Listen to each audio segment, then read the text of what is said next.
এদিকে ভারত পাকিস্তানের যুদ্ধ থেমে গেলেও মামুন আর লায়লার যুদ্ধ থামেনি। তারা এখন পুরো সোশ্যাল মিডিয়া গরম করে রেখেছে। বেড থেকে শুরু করে ঘর বাড়ি দরজা সব কিছু, ওয়াশরুম পর্যন্ত তারা এখন ভিডিওতে নিয়ে আসছে। এটাই হয়েছে ভাইরালের দান্দা। ভাইরাল হওয়ার নেশায় তাদেরকে এমনভাবে পেয়েছে যেন সমাজের প্রতিটি রন্ধ্রে রন্ধ্রে এখন তাদের ঢুকে গেছে।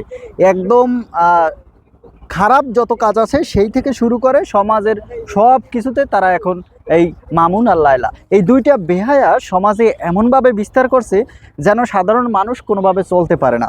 সাধারণ মানুষের জীবনযাত্রা এরাই মোট কথা অতিষ্ঠ করে তুলছে। আর কয়েকদিন পর পর তারা এই কাজটা করে।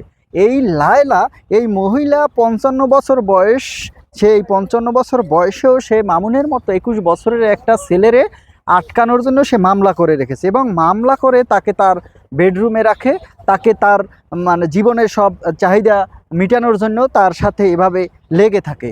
আর ওদিকে মামুন, সেও জীবনের এমন একটা সময় উঠতি বয়সে সে এই লালসায় পড়ে তার এই যে লায়লার কাছে আটকে আছে এবং কোনো মতেই কোনোভাবেই সে এখন আর বেরোতে পারছে না।